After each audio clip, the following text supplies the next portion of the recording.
welcome. Tonight, we'll take a quiet journey across time to the year 1912 and to one of the most remarkable ships ever built, the Royal Mail steamer, Titanic. You've probably heard her name before. It's whispered in songs, echoed in films, and carried through generations, the story of a ship that was called unsinkable. But tonight, we won't talk about the movie or the myths that grew after her sinking. Instead, we'll explore the real Titanic, the ship as she truly was, from the first dreams that brought her to life, to the hands that built her, and the people who stepped aboard her decks, full of hope and wonder.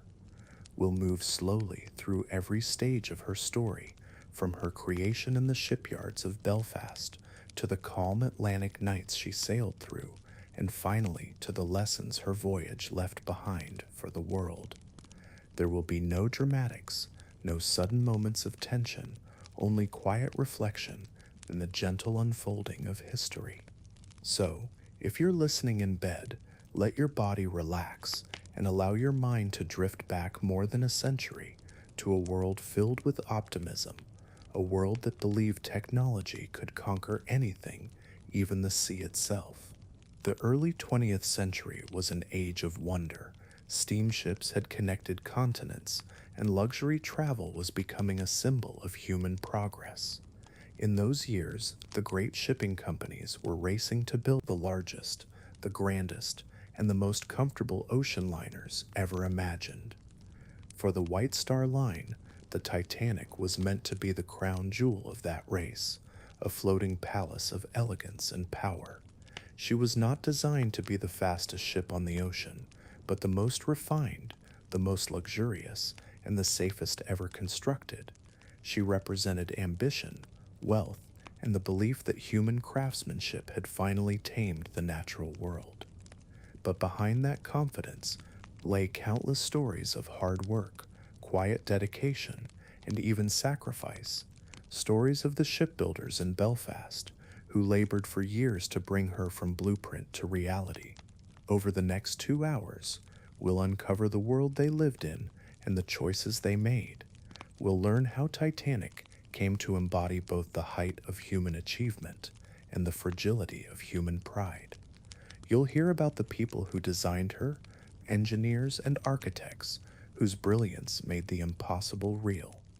You'll meet the passengers who boarded her, from the wealthiest of the world's elite to families seeking a new life in America.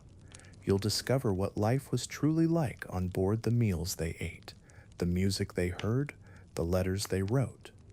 And later, when the story turns to that quiet, cold night in April, we'll move through it gently, fact by fact, moment by moment, not to relive tragedy, but to understand the people behind it, their courage, their confusion, and the calm dignity with which many faced the end.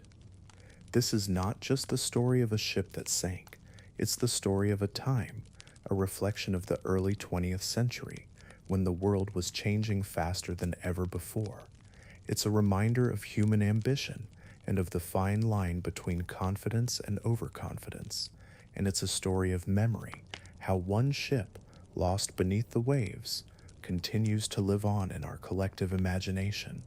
So as we begin, take a deep breath and let the sound of the ocean guide you. Imagine the year is 1912. The world feels vast and full of promise. Steamships are the marvel of the age. The White Star Line is preparing to launch a vessel so magnificent it seems to belong to the future. Her name is Titanic. And in this story, told softly and slowly, we will remember her not for her end, but for everything she once was, a triumph of design, a monument to human creativity, and a timeless symbol of our shared desire to reach beyond what we know. Now, let's step quietly into the shipyards of Belfast and watch the Titanic come to life. Before the Titanic ever touched the water, before a single rivet was driven into her massive hull, she began as a dream born from competition, ambition, and a quiet confidence in the progress of humankind. The early 1900s were a golden age for the great ocean liners. Steamships had transformed travel across the Atlantic. What once took weeks now took only days. Each voyage carried not just passengers, but the promise of connection between Europe and America, between the Old World and the New. At that time, two great companies ruled the seas: the Cunard Line, with its famous ships Lusitania and Mauretania, and the White Star Line, which sought to rival them, not through speed, but through comfort, elegance, and quiet luxury. The chairman of the White Star Line, J. Bruce Ismay, was a man of business and pride. He understood that some passengers did not seek to arrive first. They simply wanted to arrive in style, to eat the finest food, to sleep in comfort, to walk the decks surrounded by beauty and calm. And so, in 1907, a plan was born. Ismay met with Lord William Peary, the head of the great shipbuilding company Harland and Wolff in Belfast, Ireland. Together, they imagined a new class of ships, larger, grander, and more luxurious than anything the world had ever seen. These ships would be called the Olympic class. There would be three of them: the Olympic, the Titanic, and later, the Britannic. Each one would be a marvel of design, a statement of power and progress. The work began quietly, with drawings and blueprints spread across tables lit by gaslight. Engineers and naval architects sketched out the lines of the hull, the placement of decks, and the complex systems of engines and boilers that would drive these giants through the Atlantic. At the heart of the design was a man named Thomas Andrews, Harland and Wolff's chief naval architect. Andrews was known for his calm demeanor, his dedication to safety, and his attention to every detail. He would later sail on the Titanic herself to ensure everything worked perfectly on her maiden voyage. Construction began in March of 1909 in the Harland and Wolff shipyards along the River Lagan. The building site was unlike anything the world had seen. To accommodate the Titanic and her sister ship Olympic, an entirely new gantry, a massive steel framework had to be built, rising higher than the rooftops of Belfast. From that day forward, thousands of men went to work each morning, their boots echoing on wooden planks, their hands stained with grease and salt. They riveted, hammered, welded, and slowly, piece by piece, the Titanic began to take shape.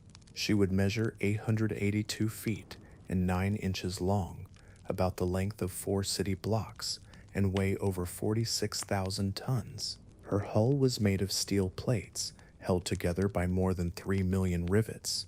She had 4 towering funnels, though only 3 were functional. The 4th was added purely for aesthetic balance, a symbol of grandeur and symmetry. Below decks, the engineering was equally impressive. She carried 29 boilers, each one stoked by hand, fed with coal by teams of firemen who worked in shifts deep below the waterline. Together, these engines could generate over 46,000 horsepower and push the ship to a speed of 21 knots. But despite her power, Titanic's true appeal was her grace. Her designers wanted passengers to feel not as though they were crossing an ocean, but staying in a grand hotel, a floating palace, calm and serene. Inside, her interior was designed in the styles of Edwardian luxury. First-class rooms were decorated with fine wood paneling, crystal chandeliers, and richly patterned carpets. There were dining rooms as grand as any found in London or Paris, a smoking lounge for gentlemen, a reading and writing room for ladies, and a grand staircase with its famous wrought iron railings and glass dome above. In many ways, Titanic was a reflection of society itself.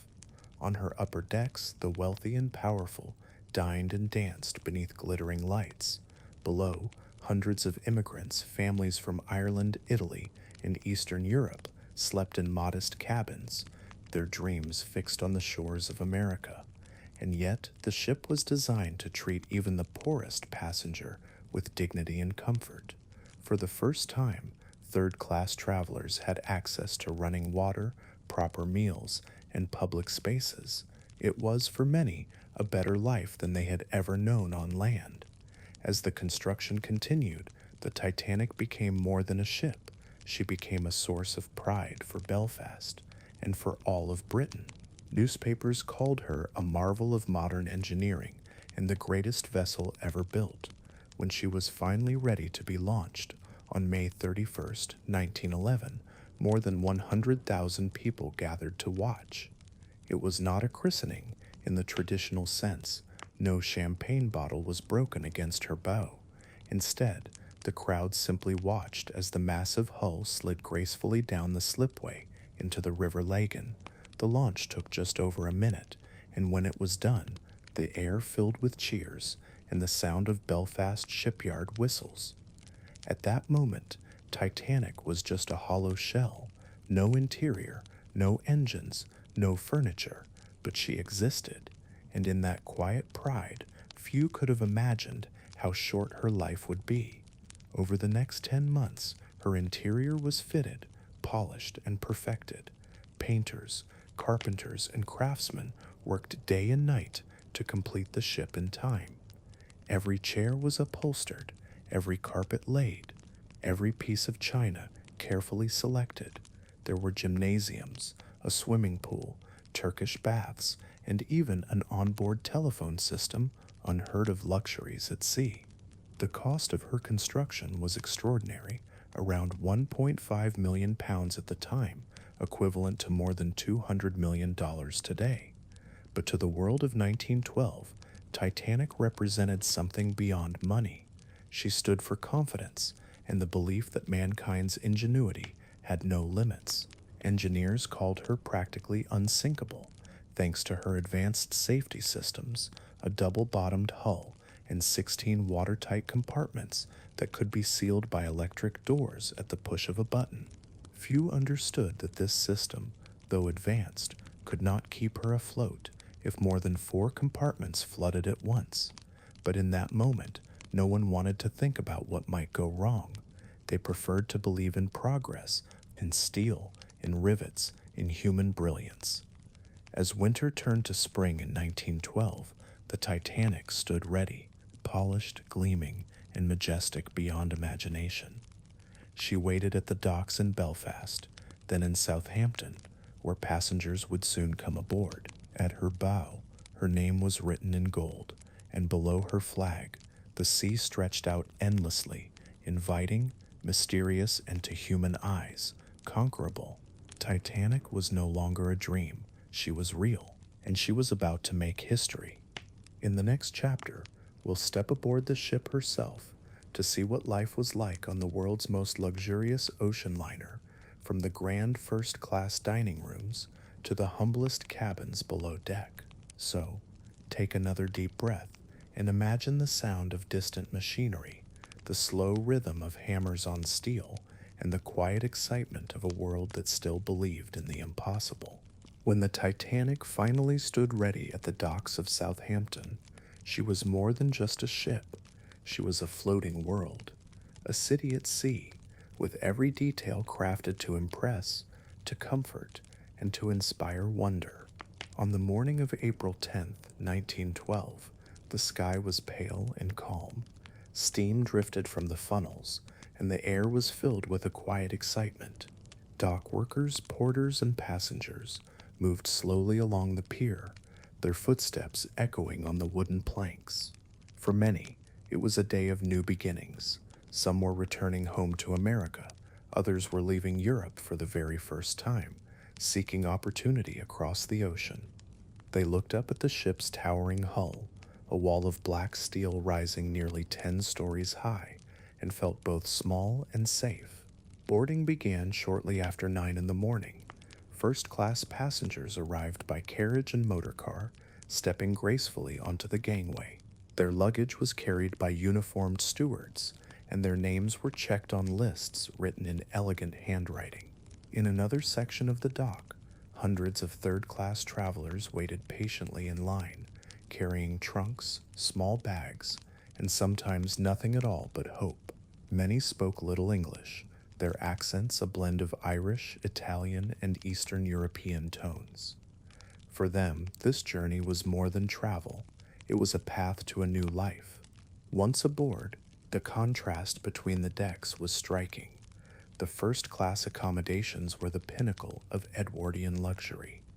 Cabins were decorated in styles that echoed the finest homes of London and Paris, Georgian, Louis XVI, and even Italian Renaissance designs.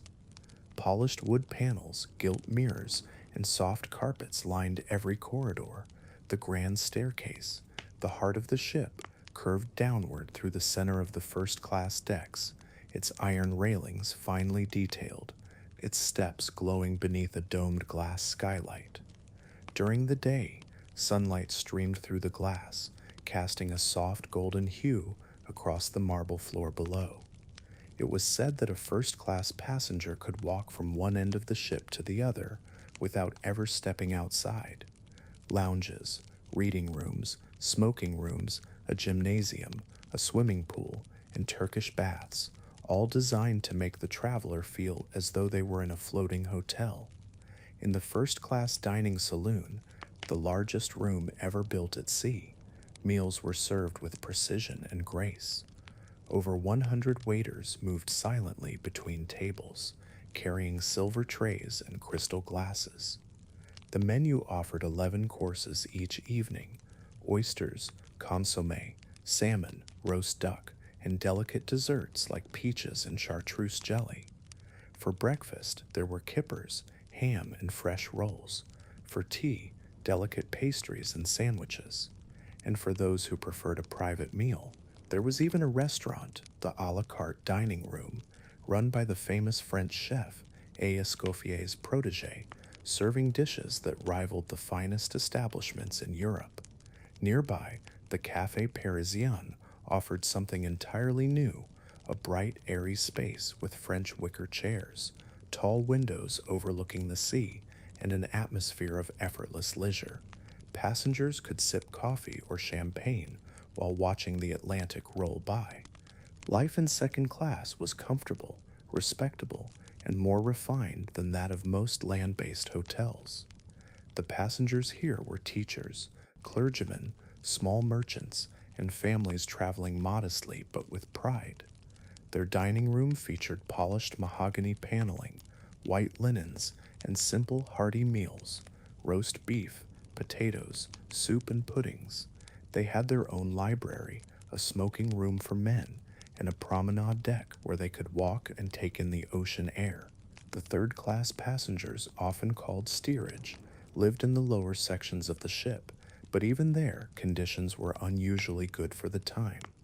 Cabins held 2 to 10 people, each with proper bunks, mattresses, and fresh sheets. There were shared washrooms and common areas where families could gather, sing, and share stories. Unlike many other ships, Titanic's third-class travelers were served 3 meals a day: simple but nourishing, porridge, soup, stew, bread, and tea. For many immigrants, it was better food than they had ever eaten before. The designers of the ship wanted every passenger, no matter their status, to feel a sense of dignity. Even deep below the waterline, the corridors were well lit, the air clean and ventilated, and the sense of order carefully maintained. Above, life was full of gentle rhythms. In the mornings, passengers strolled along the decks, wrapped in coats against the ocean breeze. The sea stretched endlessly before them, a calm expanse of silver and blue. Children played with hoops and skipping ropes. Couples read newspapers or wrote letters on Titanic's fine stationery, stamped with the words RMS Titanic. At midday, the ship's band would play softly in the first-class lounge, violins, cellos, and a piano blending together in quiet harmony. Music filled the ship almost constantly. There was no radio broadcast, no loudspeakers, only the sound of conversation and the low hum of the engines deep below. As night fell, electric lights glowed along the corridors and decks, casting a warm, steady glow. Passengers gathered for dinner, dressed in their finest clothes. Men wore tuxedos, women appeared in gowns of silk and lace. Conversation flowed gently, and the sound of silverware on china mixed with the faint murmur of the sea outside. For many on board, it was the most peaceful time of their lives. The sense of being suspended between two continents, between one life and another, brought a calm that few would ever forget. The crew, over 900 men and women, worked tirelessly to keep that calm illusion alive.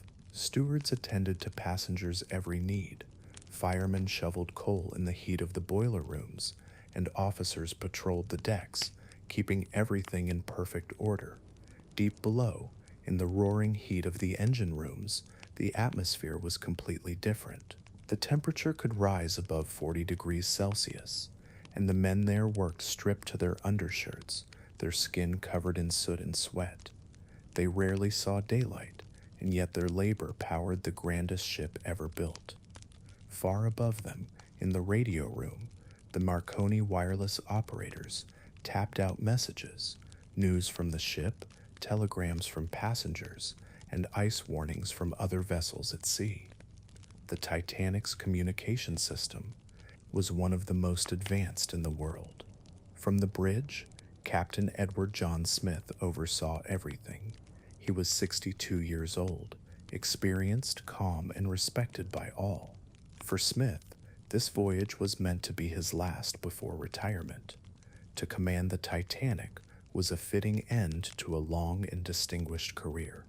He walked the decks daily, greeting passengers, always composed, always confident. His presence seemed to embody the ship itself, steady, capable, unshakable. Everywhere aboard, there was a quiet pride, a belief that this voyage was not just another crossing, but the beginning of something extraordinary. In total, there were 2,208 souls on board. Of them, 1,317 were passengers and 891 were crew. Each carried their own stories: businessmen, artists, mothers, sailors, children. They came from 40 different nationalities, all united by the same vast sea. It is easy now, more than a century later, to see the Titanic as a symbol of tragedy. But before that night came, before the cold and the darkness, she was filled with light, laughter, and human hope. Imagine walking those decks at twilight. The air is crisp, the stars are beginning to appear. The ship glides through the ocean, smooth and silent. You can hear the faint notes of a waltz drifting from the lounge. The sea is calm, perfectly calm. The horizon endless. It felt as though nothing could disturb it, as though the world had reached a perfect moment of balance, and in a way, it had. Titanic was more than a ship. She was a statement that human beings could build something flawless, something permanent, a triumph of design and will. Few could have imagined that within just a few days, this perfect world would be gone. But on that evening, as the passengers slept, the engines hummed quietly beneath their feet. The ship sailed on, steady and sure, into the heart of the Atlantic. In the next chapter, we will meet some of those people, the passengers and crew, whose lives became part of Titanic's story. Some known across the world, others remembered only in lists and ledgers, each with their own hopes, their own reasons for stepping aboard. So now, let your thoughts drift with them, out across the dark, calm sea, toward the next part of their journey and ours. Every great story is at its heart a story about people. The Titanic was built from steel and rivets, but what truly gave her life were the souls who walked her decks, who worked, dreamed, and traveled aboard her. Each one carried a story, some grand, some humble, but all now bound forever to the same great ship. Tonight, we'll meet some of them, not to judge, not to dramatize, but simply to remember, quietly and with respect. At the top of that world stood Captain Edward John Smith. He was 62 years old, a calm, dignified man with a neatly trimmed white beard and the steady confidence of experience. For decades, he had served the White Star Line faithfully. Passengers spoke of him with admiration, calling him the millionaire's captain because so many wealthy travelers chose to sail only on ships under his command. He had guided the Olympic, Titanic's sister ship, across the Atlantic many times. This voyage was to be his last before retirement, a graceful end to a long and honorable career. Those who met him described him as quiet and kind, rarely showing emotion, but always composed. He preferred to walk the decks himself, observing the sea, the passengers, and the rhythm of the voyage. To many on board, his presence alone was enough to make them feel safe. Among the passengers was Thomas Andrews, the ship's chief designer. He had come aboard not as a tourist, but as a proud craftsman, eager to see his work in motion. Andrews was just 39 years old, tall, thoughtful, and deeply respected by everyone who knew him. He was a man of quiet energy, a designer who cared not only for structure, but for people. He spent his days walking the ship, making notes on small details to improve later designs. A light that flickered here, a chair that wobbled there. Nothing escaped his attention. He dined modestly, spoke kindly to the crew, and answered passengers' questions with patience.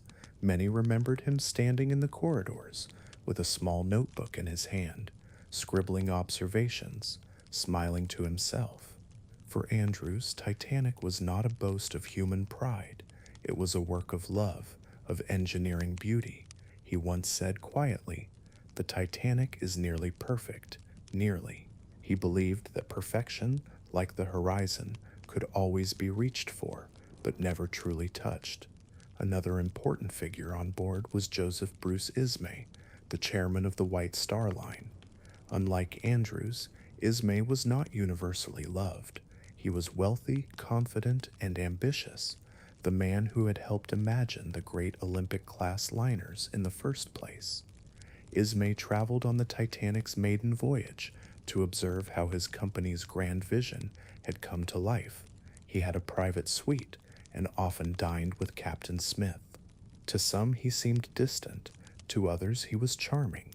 He took daily walks on the deck and spoke enthusiastically about future voyages. In later years, his name would be clouded by controversy, but on those calm April days, he was simply another passenger, a man proud of what he had helped to create.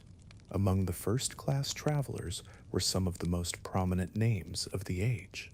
There was Colonel John Jacob Astor IV, one of the richest men in the world, traveling with his young wife Madeline, who was expecting their first child.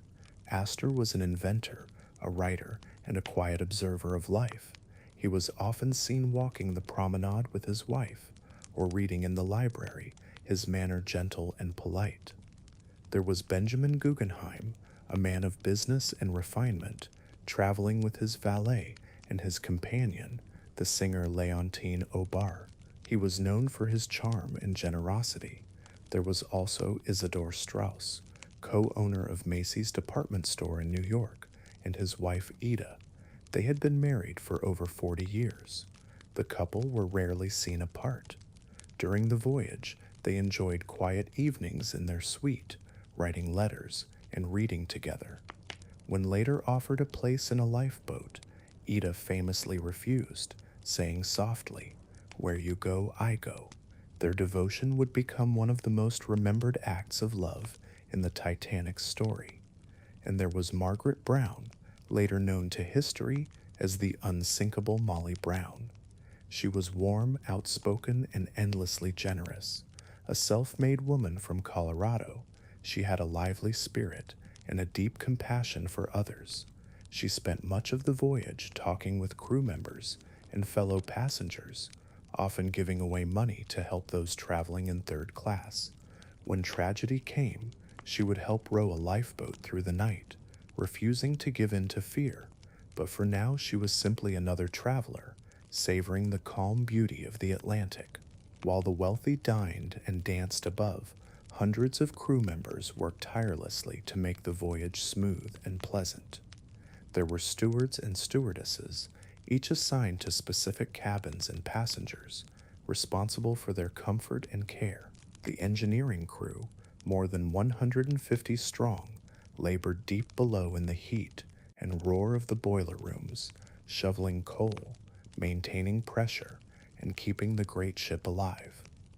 There were lookouts, telegraph operators, and officers, each following routines as precise as clockwork. Among them was Chief Officer Henry Wilde, First Officer William Murdoch, and Second Officer Charles Lytler, all experienced sailors who had served many years at sea. Their days were long, but the discipline of their work brought pride.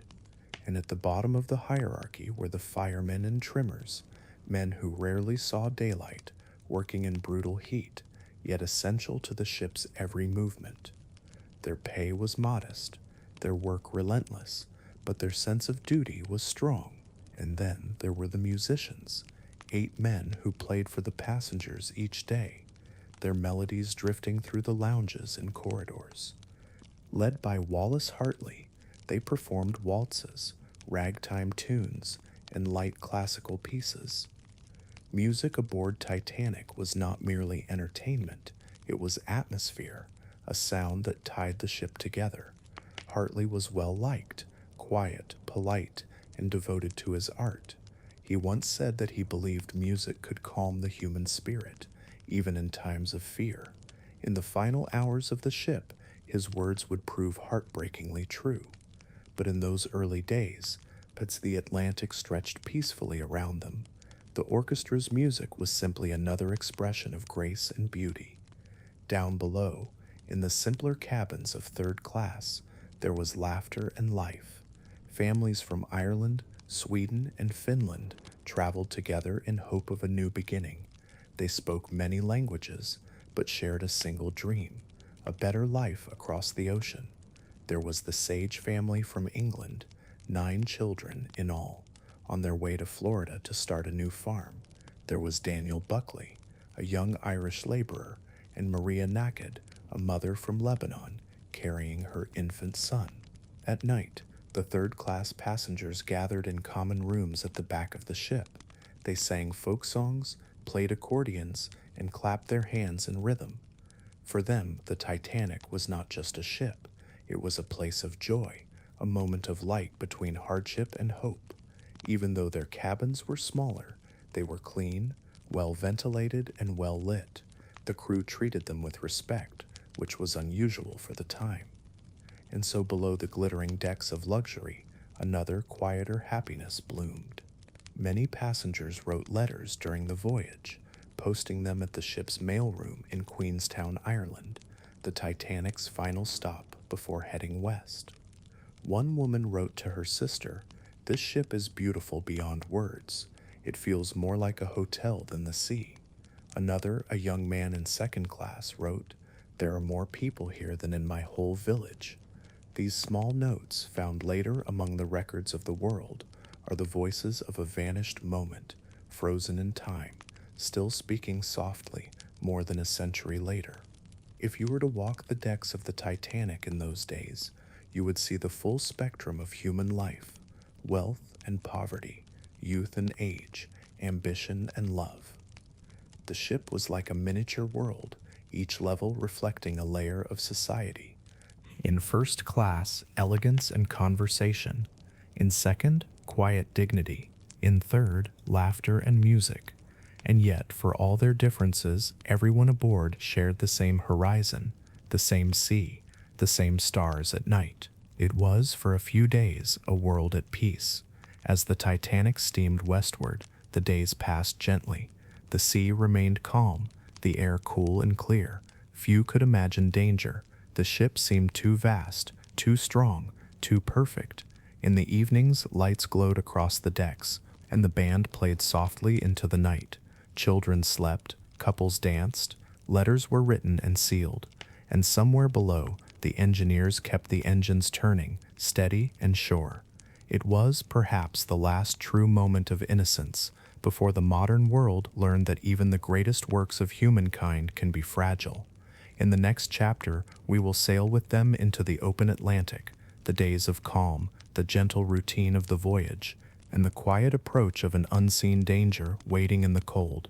So now, let your thoughts rest with them in that serene time before the storm. The passengers and crew of the Titanic, united for a brief moment in history under the same endless sky. The morning of April 10th, 1912, was bright and still. The air in Southampton carried the scent of coal smoke and sea salt, and the great ship Titanic waited at the dock, quiet, gleaming, and ready. By 9 in the morning, the first passengers had begun to arrive. Horse-drawn carriages and early motor cars rolled slowly along the pier, their wheels clattering over cobblestones. Porters shouted greetings, luggage was stacked in neat piles, and somewhere in the distance, a band played a cheerful tune. From the quay, the Titanic seemed almost unreal. Her black hull towered above the water, and her four great funnels reached toward the pale spring sky. The sunlight reflected off the gold letters of her name, and a faint trail of steam drifted upward from her vents. She looked alive, as though she were breathing. For the passengers, this day marked a beginning. Some were returning home to America. Others were setting out for the first time, leaving behind their homes in Ireland, England, and the European mainland. All shared the same mixture of excitement and calm anticipation. The gangways opened, and one by one they stepped aboard. In first class, gentlemen in tailored coats and ladies in elaborate hats walked gracefully across the carpeted gangplank. Stewards greeted them by name and guided them to their suites. Further down the pier, the third-class passengers waited patiently, carrying trunks and canvas bags, their tickets carefully tucked away in their hands.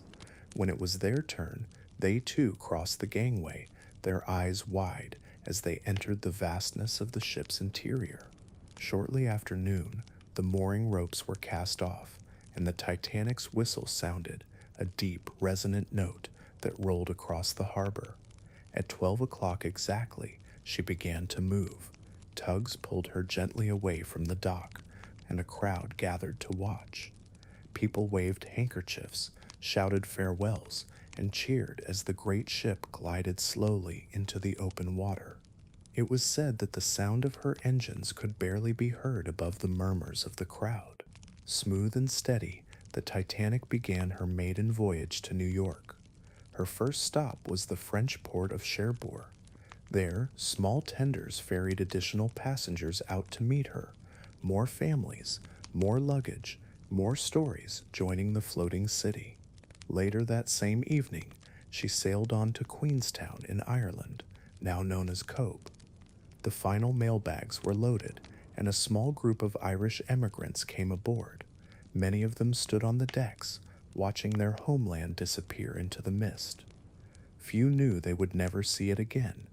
By the afternoon of April 11th, the Titanic turned westward into the vast Atlantic Ocean. The days that followed were calm and clear. The sea was unusually smooth, as though the ship were gliding across glass. The air was cool, and a gentle wind carried the faint scent of salt and coal. Each morning began the same way, with the sound of footsteps on the decks, the distant murmur of conversation, and the steady thrum of the engines deep below. Passengers rose from their cabins to find a world both peaceful and full of life. In first class, stewards brought breakfast to the rooms, fresh rolls, bacon, eggs, and steaming coffee. In second class, families gathered in the dining room, their children still marveling at the electric lights and polished wood. In third class, laughter echoed from the corridors as travelers greeted one another like neighbors.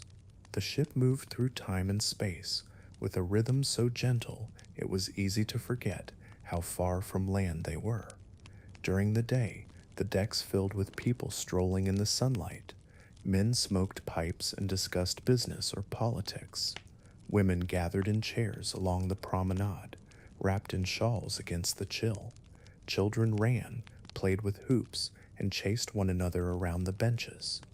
Now and then, a steward would pass by with tea or lemonade, his steps quiet, his uniform spotless.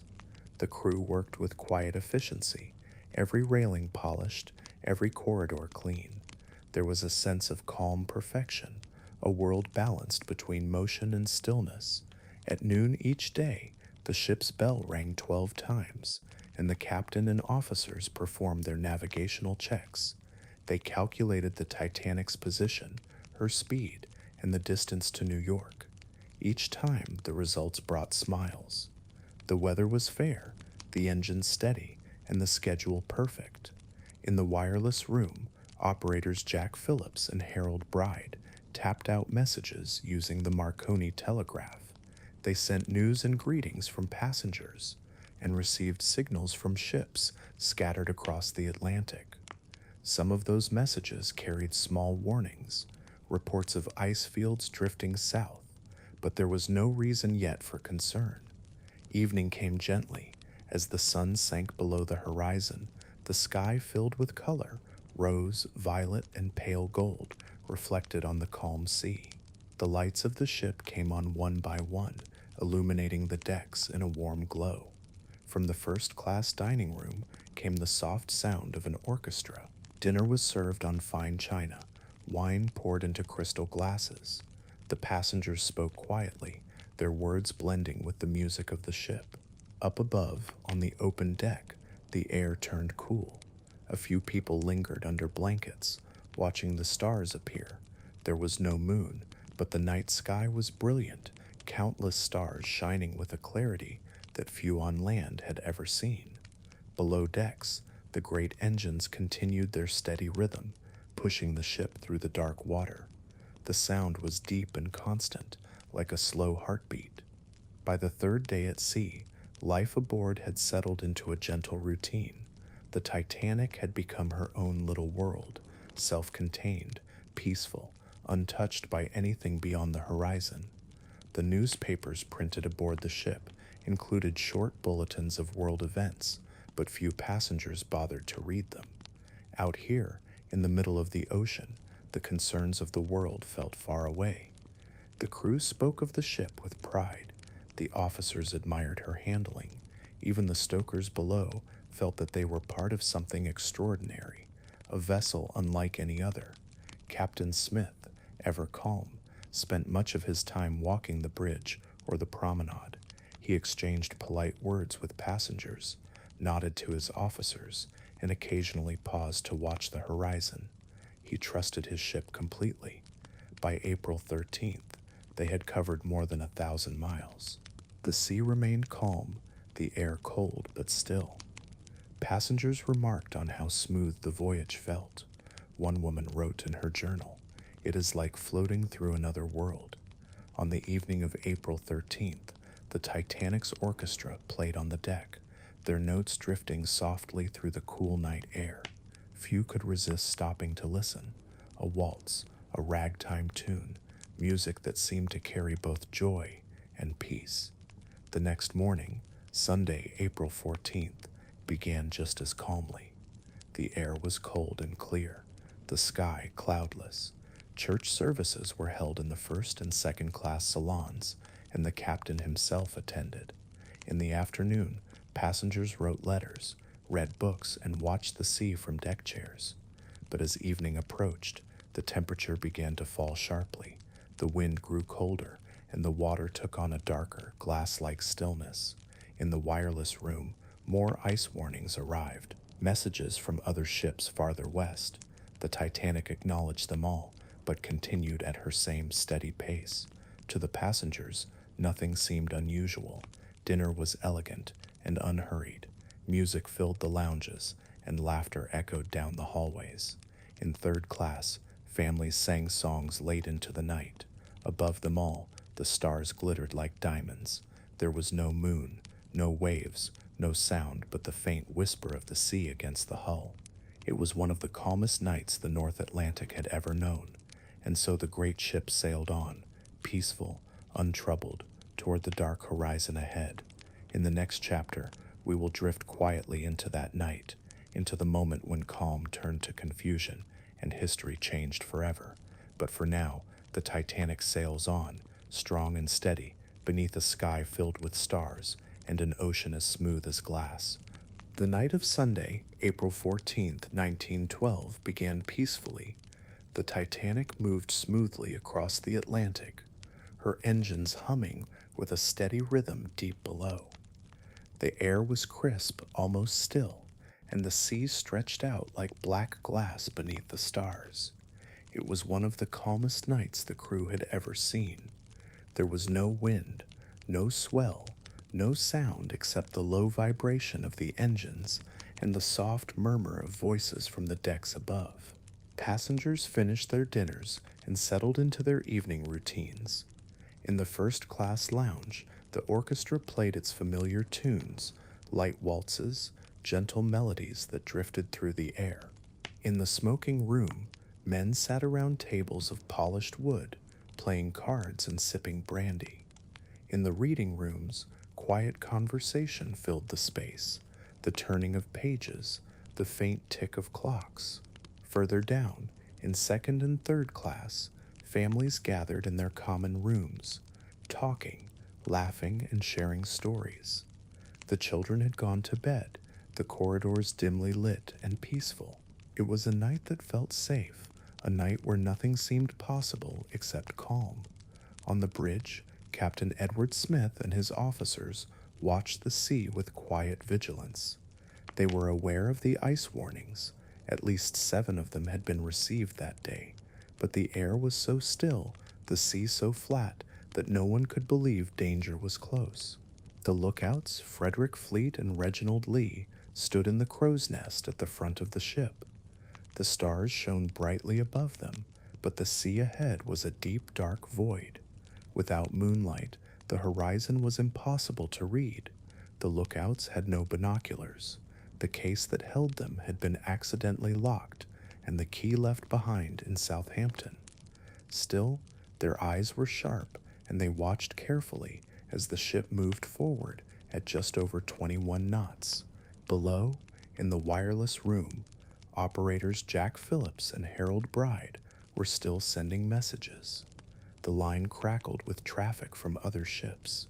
Many of those messages carried warnings of ice, but the operators were busy sending passenger telegrams, greetings, news, small pieces of everyday life carried across the ocean by invisible waves. At around 9 o'clock, Captain Smith visited the chart room and discussed the warnings with his officers. He decided to maintain course, but instructed that the lookouts remain alert. The night was clear, and the crew believed that any danger would be visible in time. By 10 o'clock, most passengers had retired to their cabins. The lights along the decks glowed softly. A few people lingered under blankets, watching the stars and the faint line of smoke trailing behind the ship. Inside, the air was warm and quiet. Stewards folded linens, firemen below kept the boilers burning, and officers paced the bridge, listening to the steady pulse of the engines. At 11 o'clock, the temperature dropped sharply, breath misted in the air. On deck, thin layers of frost began to form on the railings. The sea, strangely, remained flat and still. Some officers remarked that such calm water was unusual. It made it harder to see anything floating ahead. No waves breaking against obstacles, no shimmer of reflected light. At 11:39, in the crow's nest, Frederick Fleet squinted into the darkness. Something, a faint, pale shape, appeared on the horizon, straight ahead. He stared for a moment, uncertain, and then rang the bell 3 times, the signal for danger. He lifted the phone and spoke calmly to the bridge. Iceberg, right ahead. On the bridge, First Officer William Murdoch reacted instantly. He ordered the helm hard to starboard and the engines full astern. Down in the boiler rooms, the great machine slowed. For a few long seconds, the ship seemed to hesitate, and then, just before midnight, the iceberg came into view, a massive ridge of ice gleaming faintly in the starlight. There was no crash, no explosion, only a long, low scraping sound, like metal tearing under pressure. The Titanic shuddered gently. Most passengers felt nothing at all. A few heard the faint vibration, like a distant thunder, and wondered what it might be. In the lower decks, men in the mailroom felt the cold rush of water as the hull was breached. The iceberg had struck the ship's starboard side, opening a series of small cuts along more than 300 feet of steel plates. 5 of the watertight compartments were flooding. Within minutes, water poured into the forward holds, filling them at astonishing speed. The watertight doors were closed, but it was already too late. The damage extended too far. In the chart room, Thomas Andrews examined the diagrams of the ship. He did his calculations quietly. Then he looked up at Captain Smith and said the words no one wanted to hear. "The ship will sink." He estimated that Titanic had no more than 2 hours to stay afloat. Up on deck, passengers began to emerge from their cabins, still in their nightclothes, curious about the strange stillness. There was no panic, no raised voices, only confusion. The ship's engines had stopped. The vibration that had always been present was gone, and in the silence, the cold air felt sharper. Some people threw snowballs made from pieces of ice that had fallen onto the deck from the iceberg's side. Others laughed quietly, believing the ship had only stopped for repairs. Below, the crew began their duties with calm precision. The wireless operators sent out distress calls, first using the code CQD, then, for one of the first times in history, the new signal, SOS. Nearby ships responded, but most were too far away. The closest, the Carpathia, was over 50 miles distant. Captain Smith gave the order to uncover the lifeboats. There were 20 of them, enough for barely half of those on board. At the time, this was considered more than adequate for safety regulations, which assumed that any ship in distress would be quickly assisted by another. Stewards went door to door, knocking gently and instructing passengers to put on their life jackets and come on deck. Many hesitated. The deck seemed safe, and the air, though cold, was calm. The ship still felt enormous, solid, unshakable. Just after midnight, the tilt of the deck became noticeable. It was slight, a few degrees, but enough that loose objects began to slide. Still, the band continued to play, their music floating through the night air, calm, steady, a familiar rhythm in the growing uncertainty. The first lifeboats were lowered shortly after 12:30. Some left half empty. Passengers hesitated to climb in, believing they were safer on the great ship. Officers urged them forward, but the sense of disbelief was strong. Down below, the flooding continued. The mail clerks tried desperately to save the letters and parcels, but the water rose too fast. In the boiler rooms, engineers worked to keep the power running so that lights and pumps could continue operating. None of them survived. On the bridge, Captain Smith moved calmly among his officers. He gave no speeches, made no scenes. He simply did what duty required, and then stepped aside to let others work. Around 1 o'clock, the forward well deck was nearly submerged. People could hear the sound of rushing water, deep and steady. The bow of the ship dipped lower, the stern rising ever so slightly. Still, many passengers remained unaware of the true danger. The night was so peaceful, the stars so bright, that the thought of disaster seemed impossible. At 1:15, the Carpathia confirmed she was on her way, but would not arrive for several hours. The wireless operators continued sending messages until the power began to flicker. At 1:30, the tilt of the ship became undeniable. Chairs slid across the deck, and passengers gripped the railings for balance. The orchestra continued to play, not for show, but to keep people calm.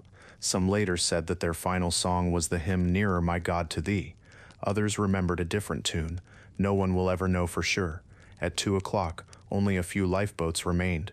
The air was freezing, the stars glittered silently above, and the black sea stretched endless in every direction. Some passengers began to jump into the water, while others knelt in prayer.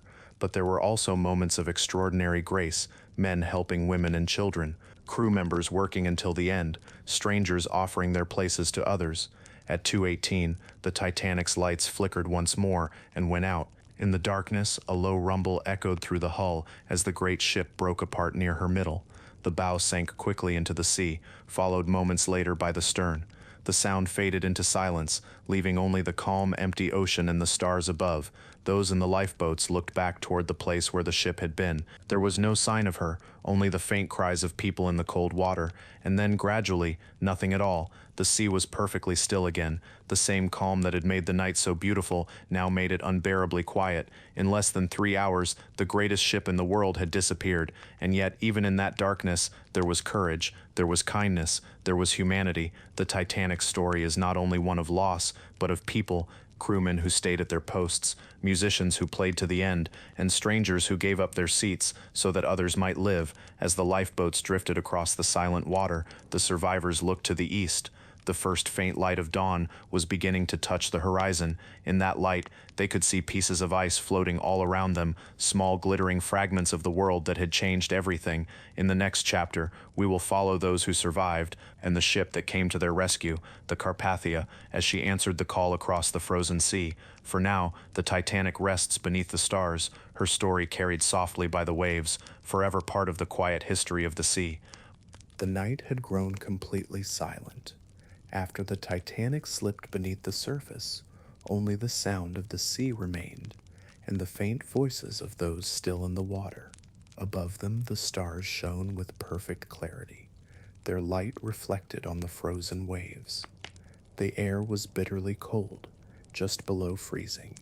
The ocean itself, near the ice fields, was colder still. Around 20 lifeboats floated in the dark, scattered across the calm surface of the Atlantic. Each one carried survivors, men, women, and children, huddled together beneath thin blankets, their faces pale with exhaustion and shock. Some boats had been lowered half empty, others were overcrowded.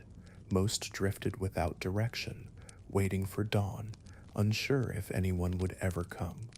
The silence was overwhelming. Those who had escaped the ship could still hear the cries of hundreds in the water, calling out for help, then fading slowly, until only the sound of waves remained. In one of the boats sat Margaret Brown, the woman who would later be known as the unsinkable Molly Brown. She tried to rally the others, helping to row and urging the crewmen to return to search for survivors. But the fear of being swamped kept most boats from turning back. A few did rescue those still clinging to bits of debris, but the cold was merciless. The human body could not endure long in that water. Within minutes, movement slowed, and voices grew still. In the lifeboats, people prayed softly. Some sat in silence, others stared at the horizon, waiting for light. Hours passed. The stars shifted slowly overhead. No one spoke. The survivors could not yet understand what had happened. The ship that had seemed invincible was gone. The world felt impossibly empty. At around 3 in the morning, a faint glow appeared in the distance. At first, many thought it was their imagination, a trick of the eyes in the dark. But the glow grew brighter. It was a ship, the RMS Carpathia, a smaller passenger liner belonging to the Cunard Line, had received Titanic's distress call shortly after midnight. Her captain, Arthur Rostron, had immediately ordered his ship to turn north. He doubled the number of lookouts, cleared the decks, and pushed his engines to their limit. The Carpathia raced through icy waters at speeds higher than she had ever reached before. Every light on board was kept burning. The crew prepared blankets, hot drinks, and medical supplies. Passengers were woken from their beds and volunteered to help. The Carpathia's journey through the night was an act of courage and humanity. By 4 in the morning, her lookouts spotted the first lifeboat. A green flare rose into the sky, and the rescue began. The sea was still calm, the air freezing. As the Carpathia slowed, her crew began pulling survivors from the lifeboats. One by one, some could walk, others had to be lifted, their limbs stiff with cold. Blankets were wrapped around them, and they were carried below deck, where the ship's doctor and nurses waited with warm drinks and dry clothes. Many were too weak to speak. Others began to cry quietly as the shock of survival set in. Captain Rostron moved quickly and calmly, organizing the rescue with precision. He later said, "Every man did his duty that night, and more than his duty." The first lifeboat was brought alongside at 4:10. By 8:30, all had been accounted for. In total, 706 people were saved. More than 1,500 others had been lost. As the sun rose over the Atlantic, its light revealed a scene both beautiful and haunting. The sea was smooth as glass, scattered with small chunks of ice and bits of floating wood and debris. A single door drifted by, a deck chair, a child's doll. There was no sign of the great ship herself, only the memory of where she had been. Those rescued sat wrapped in blankets, gathered together in silence. Some prayed, some whispered names, some simply stared at the sea. The Carpathia's passengers offered everything they could: coats, boots, food, comfort. Cabins were given up, and the ship's halls were filled with the quiet sounds of kindness. Margaret Brown moved from room to room, organizing collections for those who had lost everything. She comforted children, helped distribute supplies, and refused to rest. The wireless operators continued sending messages, reporting the names of survivors and asking for guidance. News of the disaster traveled slowly across the Atlantic, reaching New York, London, and beyond. At first, many could not believe it. Some newspapers printed that all were safe. Others offered only confusion, but by the time Carpathia turned south toward New York, the truth had begun to spread. Captain Rostron ordered a prayer service on deck. The survivors gathered beneath the morning sky, their faces pale and silent. The ocean stretched endless and still. As the ship's priest began to speak, many wept quietly, their tears falling onto the cold wooden planks. For the next 3 days, the Carpathia sailed westward through calm seas. The rescued passengers slowly recovered from the cold and exhaustion. Some spoke softly with others who had been saved. Some wrote letters home. Others sat alone, staring at the horizon, trying to comprehend what had happened. Captain Rostron kept the Carpathia at a steady pace. He ordered that the Titanic's lifeboats, now empty, be brought on board. Their white hulls lined the decks, a quiet testimony to what had been lost. The ship's crew continued to provide care. Warm broth, tea, and dry clothes were distributed constantly. In the evenings, a few survivors gathered in the dining hall to share their stories. They spoke softly, their voices breaking with memory. One woman recalled the band's final song. Another remembered the silence after the lights went out. Each account added another small thread to the tapestry of that night. When the Carpathia finally neared the coast of North America, the sea turned gray and choppy, and the wind grew stronger. Word had spread ahead of her. Thousands of people waited at the docks in New York, families, reporters, and curious onlookers, all straining to see the ship that carried the survivors of the Titanic. On the evening of April 18th, as the Carpathia entered New York Harbor, she passed the Statue of Liberty. Lights from the city glowed through the mist. The survivors stood silently on deck, many crying softly, their faces lit by the lamps of the harbor. As the ship docked, ambulances and wagons waited nearby. Reporters called out questions. Flashes of cameras lit the night. But most of those who stepped ashore could not find the words to speak. Some were met by relatives, who held them in disbelief. Others had no one waiting. The White Star Line's officials took their names and guided them toward rest, but nothing could truly comfort them. The city fell silent as the news spread in full. Across the world, church bells tolled, and people gathered in mourning. In London, in Paris, in New York, the Titanic had become a symbol not only of tragedy, but of how fragile human achievement could be. Yet amid the sorrow, there was a quiet gratitude for Captain Rostron and his crew, for the wireless operators who had sent the calls for help, for those who had shown courage and compassion in the darkest hours. The Carpathia's passengers and crew later received medals for their bravery. Captain Rostron himself was honored by both British and American governments, but he always spoke modestly of that night. He said simply, "We only did what any men would do." And perhaps that is the truest part of the story, that in the face of unimaginable loss, human beings can still show kindness. Even in the coldest waters, there can be warmth.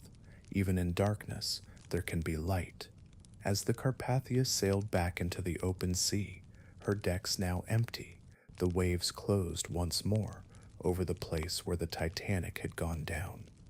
The ocean was calm again, as if nothing had happened, but the world had changed forever. In the next chapter, we will look at what came after, the investigations, the lessons learned, and how the legacy of the Titanic reshaped the future of the sea. For now, the survivors rest, and the Atlantic sleeps once more, its surface smooth and silent under the stars.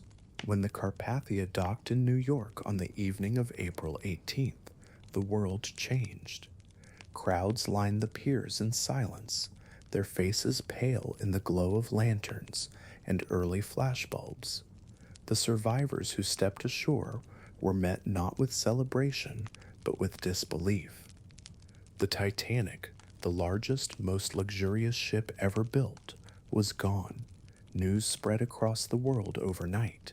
In cities and villages alike, people awoke to newspaper headlines that seemed impossible to believe. Titanic lost, 1,500 dead. There was grief, but also confusion. How could something so magnificent, so carefully constructed, have vanished so quickly? In London, the offices of the White Star Line were flooded with families, desperate for information. Telegrams arrived by the minute, but most brought only silence. In New York, the Cunard Line, owners of the Carpathia, turned their offices into a refuge for the rescued. Volunteers handed out food, blankets, and tried to reunite families separated by the sea. For days, the survivors gave statements to reporters and officials. They spoke softly, their words often interrupted by long pauses. Each had seen a different part of the same tragedy. Each remembered something the others had not. Soon after the disaster, two major investigations were launched, one by the British government and another by the United States Senate. Both sought to understand what had happened and how it could be prevented from ever happening again. In Washington, the Senate inquiry began on April 19th, just one day after the survivors arrived. Senator William Alden Smith led the hearings. Witnesses included passengers, crew, and officers from the Carpathia. The first to testify was the ship's wireless operator, Harold Bride. He was still injured from the cold, his feet bandaged, but he spoke clearly. He told of the distress signals, of the hours waiting for rescue, and of the courage of those who had stayed at their posts until the end. Others followed. Lytler, the second officer, spoke of the iceberg warnings, the evacuation, and the confusion that had filled the decks. His testimony was calm, factual, and deeply moving. In London, the British Board of Trade began its own inquiry, led by Lord Mersey. Over the course of weeks, hundreds of witnesses were questioned: shipbuilders, sailors, telegraph operators, and passengers from every class.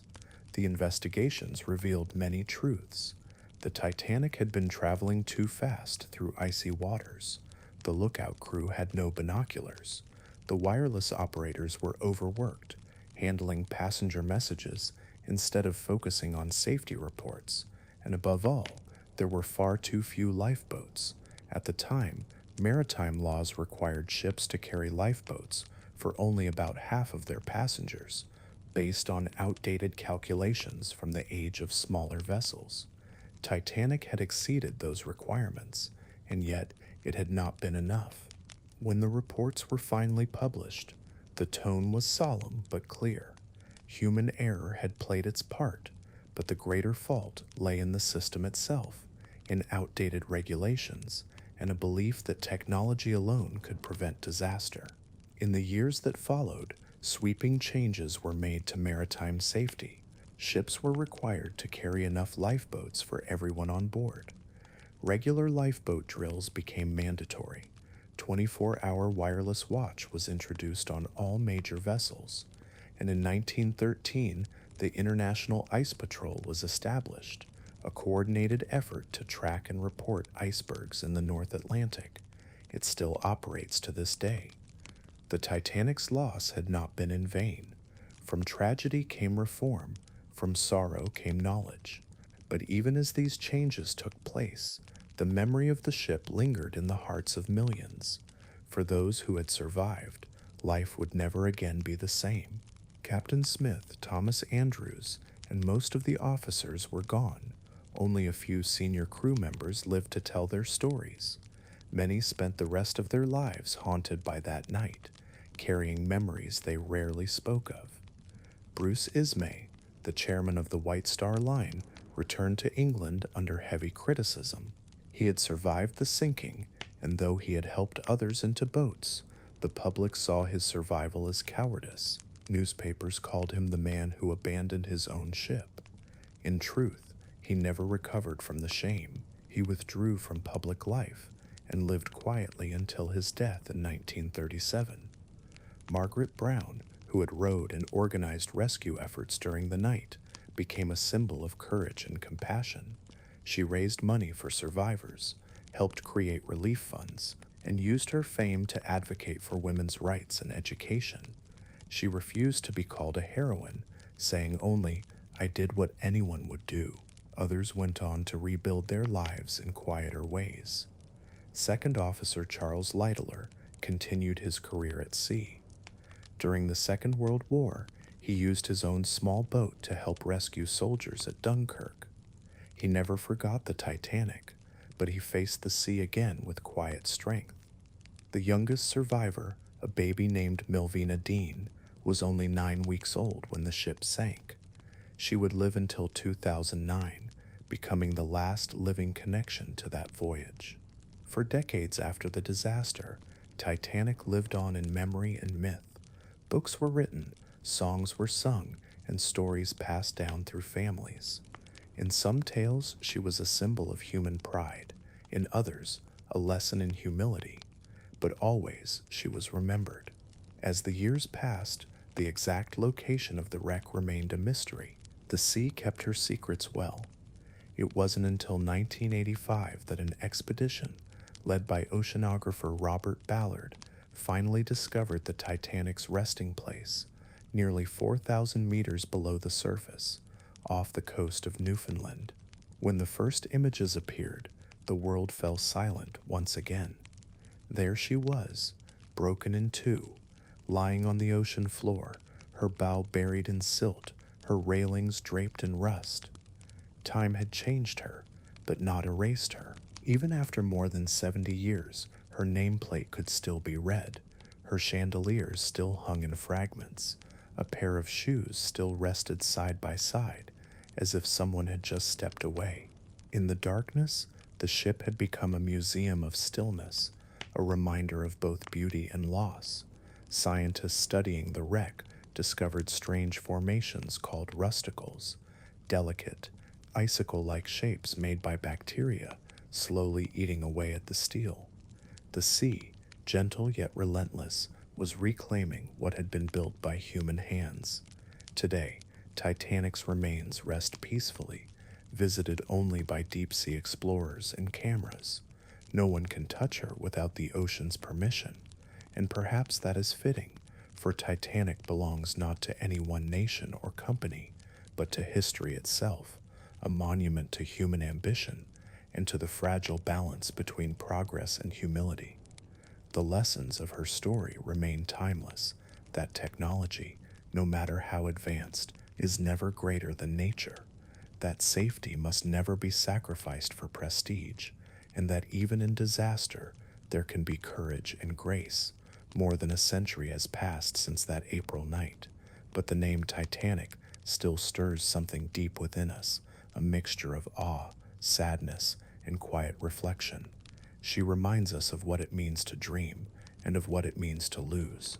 She reminds us that the sea is vast and that life, like the ocean, is both powerful and fragile. When the wind is still and the stars shine over the Atlantic, some say you can almost imagine the faint sound of music drifting across the waves, a violin, a melody half remembered, carried by the breeze. And somewhere deep below, the ship rests in silence, her story complete. In the next chapter, we will look to the years that followed, to the scientists and explorers who sought to find her resting place, and to the quiet science that continues to preserve her memory beneath the sea. For now, let the story rest with her beneath the cold Atlantic water, where light fades slowly and time stands still. For more than 70 years, the Titanic lay hidden beneath the waves, undisturbed and unseen. The ocean kept her secret well. The exact location of the wreck had been lost. In the years following the disaster, ships searched the North Atlantic, but the sea was vast and the technology of the time was limited. All anyone knew was that she had gone down somewhere about 400 miles south of Newfoundland, in water more than 2.5 miles deep. For a decade, the Titanic existed only in memory, a name whispered in stories, a shadow in history. And then, in the summer of 1985, that silence was finally broken. An American oceanographer, Dr. Robert Ballard, working with a French research team, set out on an expedition unlike any before. They used new technology, underwater cameras, and sonar systems capable of scanning the ocean floor at incredible depths.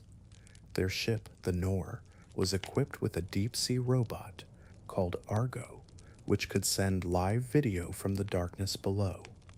For weeks, the crew searched in silence, sailing back and forth across the cold Atlantic waters, watching the sonar screens for any sign of debris. The sea was vast, and every hour that passed seemed to carry them farther from hope. And then, in the early hours of September 1st, 1985, the images appeared.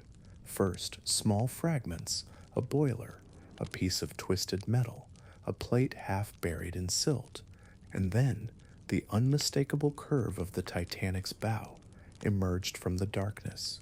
Even through the cameras, the sight was overwhelming.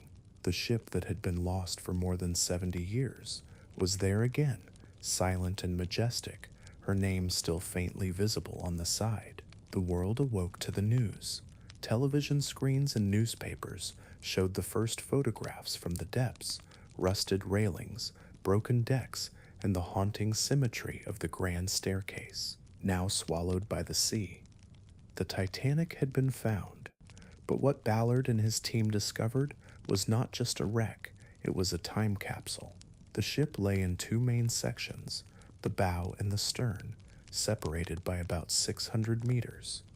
Between them stretched a wide field of debris, china plates, shoes, bottles, and fragments of furniture scattered like the remains of a vanished world. Over the years that followed, scientists and explorers returned again and again, each time with new technology and new questions. They mapped every inch of the site with sonar and high-definition cameras, creating detailed models of the ship's remains. Every dive revealed something new, a chandelier still hanging in a corridor, a bronze cherub from the grand staircase, a child's toy resting in the sand. The ocean floor around the wreck was silent and cold, the pressure immense, more than 300 times that of the air at the surface. In that environment, no human could survive unprotected. All exploration had to be done through remotely operated vehicles, small robots guided from the surface. Inside the ship, the walls had softened and collapsed, wood had long since decayed, and much of the steel had been transformed by strange and delicate life forms. Scientists found that colonies of bacteria had made the Titanic their home. These organisms slowly consumed the iron in the steel, creating thin, branching formations that looked like icicles. They called them rusticles, tiny sculptures of rust and life, hanging like lace along the railings. Over time, these rusticles have been eating away at the ship, turning it gradually back into the elements from which it was made. The process is natural, slow, and inevitable. The Titanic, scientists say, will eventually disappear entirely, perhaps within the next few decades. But before she does, every expedition seeks to learn more, not to take, but to understand. The study of the wreck has revealed not only how the ship sank, but also how the deep ocean works, how currents move, how metal corrodes under pressure, and how even in total darkness, life finds a way to exist. In the 1990s and early 2000s, teams used advanced submersibles like Mir 1 and Mir 2, small spherical vessels capable of carrying people to the depth of the wreck. Inside, explorers sat in near darkness, watching through tiny portholes as the ghostly shape of the Titanic came into view. They described it as a moment of awe, a cathedral of silence where time itself seemed to have stopped. The ship lay peacefully, covered in a thin veil of sediment, as if sleeping beneath the ocean. In later years, 3D mapping and laser scanning allowed scientists to create exact digital replicas of the wreck site. These models help preserve its details. Long after the metal itself is gone, they also allow researchers to study the structure safely without disturbing what remains. Each expedition faced a question: how to balance curiosity with respect. Some groups retrieved artifacts from the debris field: porcelain cups, letters sealed in mailbags, a jeweled brooch, even a piece of the grand staircase. Each item, carefully conserved, offered a glimpse into lives once lived. But others argued that the Titanic should be left untouched, a grave resting quietly beneath the waves. Over time, a shared understanding emerged that the wreck is both a historical site and a memorial. Every dive is made in silence and with deep reverence for those who were lost. Today, the Titanic lies more than 12,000 feet below the surface, in darkness unbroken by sunlight. The temperature there is near freezing. The pressure is enough to crush steel, and yet, distant world, she remains, not as she was, but as time and nature have shaped her. Tiny fish drift through the broken windows. Anemones and strange worms cling to the railings. Light from submersibles illuminates details unseen for generations: the delicate curve of a doorknob, the pattern of a tiled floor, the faint outlines of letters still visible on porcelain. Every time a camera passes, dust and silt rise like mist, and then slowly settle again, returning the wreck to silence. Scientists continue to monitor the site, studying how quickly it is changing. They've discovered that new forms of bacteria, including one named Halomonas titanici, are responsible for much of the decay. These organisms feed on the iron, turning the ship's metal into a fine orange powder that drifts away into the sea. It's a reminder that even in the deepest, darkest places, life is always at work, transforming, reshaping, renewing. What the Titanic has taught us goes far beyond history. It has deepened our understanding of the ocean itself, of its power, its mystery, and its quiet persistence. It has also shown how human curiosity endures. The same spirit that built the Titanic now drives the technology used to study her. The same longing to explore, to reach what lies beyond, continues, only now with greater humility. When explorers descend to the wreck today, they often describe a strange peace. They move slowly through the darkness, their lights cutting narrow paths through the water. In that stillness, the boundaries between past and present blur. It feels less like discovery and more like remembrance. The Titanic has become a meeting place between science and memory, a point where human innovation and human loss exist together. Each photograph, each sonar scan, each preserved object adds another piece to a larger story, a story that continues to remind us how fleeting and how extraordinary our creations can be. And perhaps, as the ship slowly fades, she is teaching us something else, that nothing made by human hands lasts forever, but that what we learn, what we remember, and what we pass on endures. Far below the surface, in the quiet and the dark, the Titanic rests. Around her, tiny currents drift through the wreckage, carrying with them the particles of time. She is not gone. She is becoming part of the sea, transformed but eternal in memory. And as the years continue to pass, scientists, historians, and dreamers will keep returning to her story, not to claim her, but to listen, because in the deep, where sunlight never reaches, her silence still speaks. More than a century has passed since the Titanic slipped beneath the surface of the Atlantic. The ocean has long since claimed her, and yet her story continues to live, not as a tale of despair, but as a quiet reflection of what it means to be human. Every generation finds something new in her memory. For some, she is a symbol of pride, the height of human ambition. For others, a reminder of our limits, how nature can humble even our greatest creations. And for many, she is something softer, a story about courage, kindness, and connection. When we look back at the Titanic now, we see not just a ship, but a moment in time, an age of optimism, when the world believed that progress could solve anything, and that humanity had finally mastered its surroundings.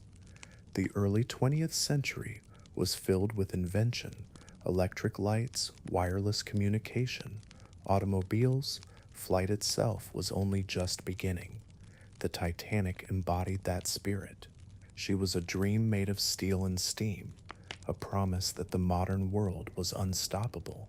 And yet within that dream lay a quiet truth that even our greatest achievements are fragile, and that progress without humility can lead us into darkness. The story of the Titanic is not one of villains or heroes, but of people, ordinary people, caught in extraordinary circumstances. Some made choices that changed lives. Some acted out of fear, others out of love. In their final moments, many showed a grace that still humbles us today. Think of the musicians, playing as the ship sank, not to be remembered as brave, but simply to bring comfort to those around them. Think of the engineers, who stayed below to keep the power running so that the lights would not fail. Think of the passengers who gave up their seats or who refused to leave their loved ones behind. These were quiet acts of courage, small human moments that outlived the tragedy itself. It's easy to see the Titanic as a warning, a lesson in arrogance, a caution against overconfidence, but it's also a lesson in compassion, in how people, even in the face of fear, can show extraordinary humanity. When we imagine that night, the calm sea, the stars, the cold air, it is not just the disaster we remember, but the way people reached for one another, how they found dignity in chaos, how they turned toward kindness, even as the world fell apart around them. Perhaps that is why the story endures, because beneath the statistics, beneath the engineering and the science, lies something deeply human, the fragile balance between hope and reality, between pride and humility, between life and loss. Over time, the Titanic has become more than a shipwreck. She has become a mirror, a reflection of our own nature, our desire to create, to explore, to push beyond what we know, and our need to remember that we are part of something greater, something we can never fully control. The sea itself reminds us of that truth.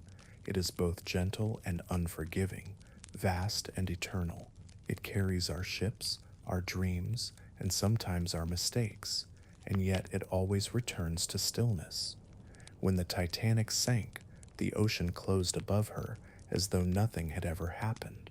But in that silence, the memory of her voyage remained, in the minds of those who survived, and in the generations who came after. Every time we speak her name, we remember not only the tragedy, but the beauty of human aspiration, the courage to build, to dream, and to learn.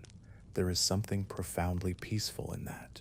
Because even though the ship was lost, her story continues to guide us. It teaches caution, yes, but also wonder. It reminds us that no matter how far we progress, we are still bound by the same ocean, the same stars, and the same desire to reach for more. In a way, the Titanic never truly ended. She sails still, in our imagination, in our lessons, in the quiet places where history and emotion meet. When modern ships cross the North Atlantic, they often pass near the place where she rests. The crew and passengers may not know it, but somewhere below them, 4,000 meters down, the Titanic lies in her final harbor, surrounded by silence.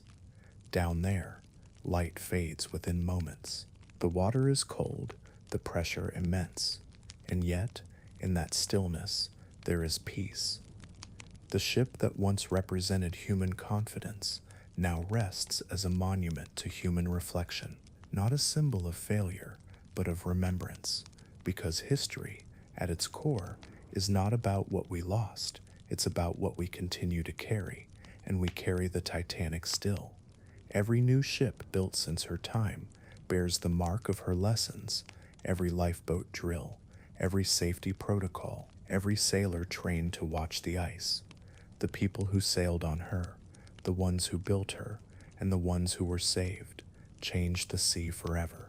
It is said that memory is the ocean of the soul, deep, vast, and eternal, and somewhere within that ocean, the Titanic drifts quietly, forever part of who we are.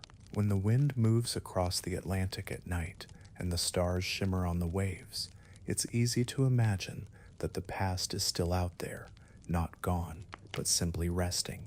Perhaps that's what makes the story so timeless. It reminds us that even in loss, there can be understanding. Even in endings, there can be peace.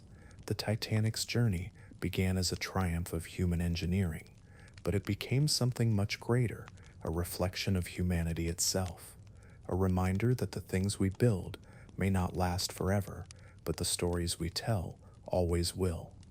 So tonight, as you listen, let the sound of the sea fade slowly into the distance. Let your thoughts drift with the ship into the calm, endless deep. There, in the quiet, you may find not tragedy, but tranquility. The Titanic rests, and so too does the world she once belonged to. Her story continues, not in sorrow, but in remembrance, in the stillness that follows all storms, in the enduring whisper of the waves. And as the ocean carries her gently through time, she reminds us of one simple truth, that even in silence, some stories never fade. Good night, and may the memory of the Titanic drift peacefully with you, across the calm waters of history and into dreams where the sea is endless and the stars never fade.